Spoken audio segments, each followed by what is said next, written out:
വെളുപ്പാങ്കാലത്ത് സുബഹി ബാങ്ക് വിളിക്കുന്നതിന് മുമ്പ് ഒരു 2 റക്അത്ത് തഹജ്ജുദ് നിസ്കരിച്ചവര് കൈപൊക്കാൻ പറഞ്ഞ സുബ്ഹാനല്ലാഹ്, കയ്യിലെണ്ണാവുന്നവരെ കൈപൊക്കോ, കയ്യിലെണ്ണാവുന്നവരെ കൈപൊക്കോ. എല്ലാവർക്കും നിസ്കരിക്കാൻ കഴിയില്ല വാപ്പാ, എല്ലാവർക്കും തഹജ്ജുദ് നിസ്കരിക്കാൻ കഴിയില്ല പെങ്ങളെ, എല്ലാവർക്കും തഹജ്ജുദ് നിസ്കരിക്കാൻ കഴിയില്ല. തഹജ്ജുദ് നിസ്കരിക്കുന്ന ഉമ്മ, നീ ആരാണെന്നറിയോ? നിന്റെ സ്ഥാനം എന്തെന്നറിയോ? ഉമ്മ, അല്ലാഹു നിന്നെ സ്നേഹിക്കുന്നു ഉമ്മ. അല്ലാഹു ഇഷ്ടപ്പെടുന്നവർക്കേ തഹജ്ജുദ് നിസ്കരിക്കാൻ പറ്റൂ. കാരണം തഹജ്ജുദ് നിസ്കരിക്കുന്നത് ഭാര്യ അറിയില്ല, മക്കളറിയില്ല, നാട്ടുകാരറിയില്ല, പടച്ചവനെ ഒരാളും അറിയില്ല. നീ രാത്രിയിൽ 2 മണിക്ക് 3 മണിക്ക് നീ എഴുന്നേറ്റ് നിസ്കരിക്കുന്നത് അല്ലാഹുവല്ലാതെ വേറെ ആരും അറിയില്ല. പടച്ചവരെ, ആ നിസ്കാരത്തിന് വല്ലാത്ത പ്രതിഫലമാണ്, ആ നിസ്കാരത്തിന് വല്ലാത്ത പ്രതിഫലമാണ്. പടച്ചവനെ, ഒരാടിന് പാല് കറക്കുന്ന സമയമെങ്കിലും പടച്ചവനെ നീ എഴുന്നേറ്റ് 2 റക്അത്ത് നമസ്കരിച്ച അല്ലാഹു തരുന്ന പ്രതിഫലം എന്തെന്നറിയോ? ഇസ്രാഫീൽ എന്ന് പറയുന്ന മലക്ക് സൂറെന്ന് പറയുന്ന കാഹളത്തിൽ 2ാമത് മോതുമ്പോ പടച്ചവനെ, പള്ളിപ്പറമ്പിലെ ഖബറിനകത്ത് നിന്ന് എഴുന്നേറ്റ് വരുന്ന ഒരു ദിവസമുണ്ടല്ലോ, ഞാനും നിങ്ങളും ഉടുതുണിയില്ലാതെ നഗ്നരായിട്ട് നാളെ പടച്ച റബ്ബിന്റെ കോടതിയിലേക്ക് ഞാനും നിങ്ങളും കടന്നു വരുമല്ലോ. എല്ലാവരും പേടിച്ച് വിറച്ച് തലതാട്ടി പിടിച്ചിരിക്കുകയാണ്, എല്ലാവരും കരയുകയാണ്. യാ വൈലതാ യാ ഹസ്റതാ, എന്റെ നാശമേ, എന്റെ നാശമേ എന്ന് തലതാട്ടി പിടിച്ചുകൊണ്ട് കരയുന്ന ദിവസമുണ്ടല്ലോ. അല്ലാഹുവിന്റെ റസൂല് പറയുന്നു, സഹോദരാ, 2 പേരുടെ തല ഇങ്ങനെ ഉയർന്നു നിൽക്കുകയാ. 2 വിഭാഗം ആൾക്കാരുടെ തല ഇങ്ങനെ ഉയർന്നു നിൽക്കുകയാണ്. അവര് തല ഉയർത്തി പിടിച്ചാണ് നടക്കുന്നത്. അവരാരെന്നറിയോ? അല്ലാഹുവിന്റെ പ്രവാചകന് സ്വല്ലല്ലാഹു അലൈഹി വസല്ലമ തങ്ങളെ പറയുകയാണ്, മുത്തുനബി അവിടെന്ന് പറയുകയാ, നാളെ പടച്ച റബ്ബിന്റെ കോടതിയിൽ തല ഉയർത്തി പിടിച്ച് വരുന്ന 2 വിഭാഗത്തിൽ ഒരു വിഭാഗം ആരെന്നറിയോ? നിങ്ങളെല്ലാവരും കിടന്നുറങ്ങുമ്പോ, ഈ നാട്ടുകാർ മുഴുവനും കിടന്നുറങ്ങുമ്പോ, ആ 3 മണിക്ക് 2 മണിക്ക് എഴുന്നേറ്റിട്ട് 2 റക്അത്ത് നിസ്കരിക്കുന്ന വാപ്പാ, ദുനിയാവിലെ തഹജ്ജുദ് നിസ്കരിക്കുന്നത് ഒരു മനുഷ്യനും അറിഞ്ഞിട്ടില്ല. എന്നാ നാളെ പടച്ച റബ്ബിന്റെ കോടതിയിൽ വരുമ്പോ നീ തല ഉയർത്തിപ്പിടിച്ച് കടന്നു വരികയാണ്, നീ തല ഉയർത്തിപ്പിടിച്ച് കടന്നു വരികയാണ്.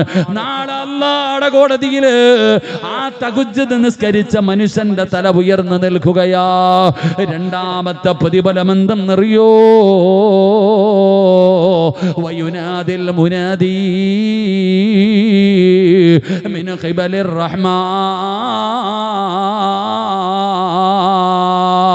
അല്ലാഹുവിന്റെ ഭാഗത്ത് നിന്ന് വിളിക്കുകയാ, അല്ലാഹുവിന്റെ ഭാഗത്ത് നിന്ന് വിളിക്കുകയാ.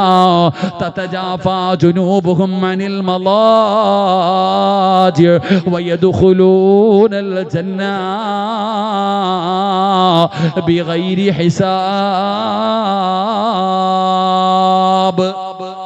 2ാമത്തെ പ്രതിഫലം, തഹജ്ജുദ് നിസ്കരിച്ചവന്റെ തല നാളെ അല്ലാഹുവിന്റെ കോടതിയിൽ ഉയർന്നു നിൽക്കുമെന്ന് നബിയുനാ റസൂലുള്ളാഹി സ്വല്ലല്ലാഹു അലൈഹി വസല്ലം. നീ തഹജ്ജുദ് നിസ്കരിച്ചത് നീയും അല്ലാഹുവും അറിഞ്ഞുള്ളൂ, നീയും അല്ലാഹുവും മാത്രമേ അറിഞ്ഞുള്ളൂ, വേറെ ആരും അറിഞ്ഞില്ല. അതുകൊണ്ട് നാളെ അല്ലാഹുവിന്റെ കോടതിയിൽ ചെല്ലുമ്പോൾ നിന്റെ തല ഉയർന്നു നിൽക്കും. 2, നിന്നെ അല്ലാഹു വിളിച്ചിട്ട് പറയും, ഇന്ന് നിനക്ക് ഹിസാബില്ല, ഇന്ന് നിനക്ക് വിചാരണയില്ല, നീ തഹജ്ജുദ് നിസ്കരിച്ചവനാ, നീ ആ കാണുന്ന സ്വർഗത്തിലേക്ക് കടന്നുപൊക്കോ എന്ന് പറഞ്ഞ് സ്വർഗത്തിലേക്ക് നിന്നെ കടത്തിവിടുമെന്ന് ആദരവായ പ്രവാചകൻ നബി മുഹമ്മദ് മുസ്തഫ സല്ലല്ലാഹു. അതാണ് രാത്രി നിസ്കാരത്തിന്റെ പ്രതിഫലം. അതാണ് രാത്രിയിലെ നിസ്കാരത്തിന്റെ പ്രതിഫലം. അതുകൊണ്ടാ പറയുന്ന നിസ്കരിക്കാൻ നാളെ അള്ളാഹുവിന്റെ കോടതിയിൽ ഹിസാബില്ലാതെ സ്വർഗത്തിലേക്ക് കടന്നു പോകാം. അള്ളാഹു നമുക്ക് ഭാഗ്യം തരുമാറാകട്ടെ. അതുകൊണ്ട് ഞാൻ പറഞ്ഞു വന്നു, നബിതങ്ങൾ പറഞ്ഞു, നിങ്ങൾ സുജൂദുകൾ അധികരിപ്പിക്ക്, എത്രത്തോളം നിസ്കരിക്കാൻ കഴിയുമോ. എന്റെ പ്രിയപ്പെട്ടവരെ, നബിതങ്ങളെ വല്ലാതെ ഇഷ്ടപ്പെടുന്നവര്, ആ നബിതങ്ങളെ കാണാ കുതിക്കുന്നവര്, പടച്ചവനെ ശഅബാനിൽ നബിതങ്ങളെ കുറിച്ചല്ലാതെ വേറെ ആരെ കുറിച്ച് പറയാനാ? അതുകൊണ്ട് നബിതങ്ങളെ കുറിച്ച് പഠിക്കാം. മഹാനായ ആദരവായ പ്രവാചകൻ നബി മുഹമ്മദ് മുസ്തഫ സല്ലല്ലാഹു അലൈഹി വസല്ലമ തങ്ങൾ ആ പ്രവാചകന്റെ സ്വഹാബകളിൽ ആ പ്രവാചകന്റെ ഖാദിമാണ് മഹാനായ റബീഅത്ത് ഇബ്നു കഅബുൽ അസ്ലമി റളിയല്ലാഹു തആല അൻഹു. ഒരു ചെറുപ്പക്കാരനായ സ്വഹാബിയാണ്. പ്രവാചകനെ ചെരുപ്പെടുത്തു കൊടുക്കാൻ, പ്രവാചകന് വെള്ളമെടുത്തു കൊടുക്കാൻ മുത്തുനബിയുടെ ഖാദിമായി നടക്കുന്ന ഒരു സ്വഹാബിയാണ് മഹാനായ റബീഅത്ത് ഇബ്നു കഅബുൽ അസ്ലമി റളിയല്ലാഹു തആല അൻഹു. ആ റബീഅ എന്ന് പറയുന്ന ചെറുപ്പക്കാരൻ അവിടെന്ന് പറയുകയാ, ഒരു ദിവസം അല്ലാഹുവിന്റെ പ്രവാചകൻ സ്വല്ലല്ലാഹു അലൈഹി വസല്ലമ തങ്ങളുടെ കൂടെ അവിടെന്ന് യാത്ര ചെയ്യാൻ എനിക്ക് അവസരമുണ്ടാവുകയാണ്. മുത്തുനബിയുടെ കൂടെ യാത്ര ചെയ്യാൻ, അല്ലാഹുവിന്റെ പ്രവാചകന്റെ കൂടെ ഒരു രാത്രിയിലെ ചെലവഴിക്കാൻ അല്ലാഹു എനിക്കൊരവസരം തരികയാണ്. പടച്ചവനെ, അല്ലാഹുവിന്റെ പ്രവാചകൻ സ്വല്ലല്ലാഹു അലൈഹി വസല്ലമ തങ്ങളുടെ കൂടെ ഒരു യാത്രയിൽ പോകുവാനും ഒരു രാത്രിയിൽ നബി തങ്ങളോടൊപ്പം ചെലവഴിക്കുവാനും ഭാഗ്യം കിട്ടിയ സ്വഹാബിയാണ് റബീഅത്ത് ഇബ്നു കഅബുൽ അസ്ലമി റളിയല്ലാഹു തആല അൻഹു. ആ ചെറുപ്പക്കാരനായ സ്വഹാബി പറയുകയാണ്, അങ്ങനെ രാധാ മുത്തുനബി രാത്രിയിൽ കിടന്നുറങ്ങുകയാ.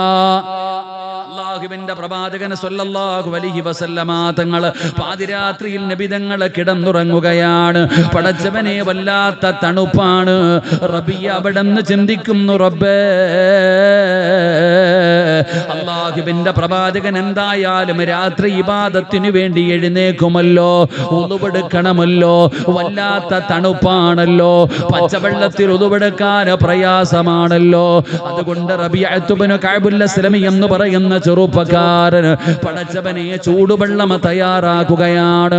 അല്ലാഹുവിന്റെ പ്രവാചകൻ സ്വല്ലല്ലാഹു അലൈഹി വസല്ലമ തങ്ങൾക്ക് വുളുവെടുക്കാൻ അവിടുന്ന് ചൂടുവെള്ളം തയ്യാറാക്കുകയാണ്. പടച്ചവനെ, വെള്ളം തയ്യാറാക്കിയിട്ട് അല്ലാഹുവിന്റെ പ്രവാചകൻ സ്വല്ലല്ലാഹു അലൈഹി വസല്ലമ തങ്ങളുടെ റൂമിന്റെ മുമ്പിൽ വന്ന് നിൽക്കുകയാണ്. എപ്പോഴാണ് നബിതങ്ങൾ എഴുന്നേക്കുന്നതെന്നറിയില്ല. അതുകൊണ്ട് നബിതങ്ങൾ എഴുന്നേക്കുമ്പോൾ അവിടുന്ന് കൊടുക്കുന്നതിന് വേണ്ടി വെള്ളവും തയ്യാറാക്കി കാത്തു നിൽക്കുകയാണ്.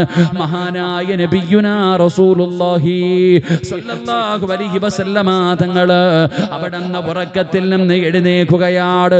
നബി തങ്ങളുടെ വാതിൽ തുറന്ന് പുറത്തേക്ക് ഇറങ്ങുമ്പോ റബീഅത്ത് ഇബ്നു കഅബുൽ അസ്ലമി റളിയല്ലാഹു തആല അൻഹു ആ ചെറുപ്പക്കാരൻ അല്ലാഹുവിന്റെ പ്രവാചകന്റെ കയ്യിലേക്ക് വെള്ളം കൊടുക്കുകയാണ്.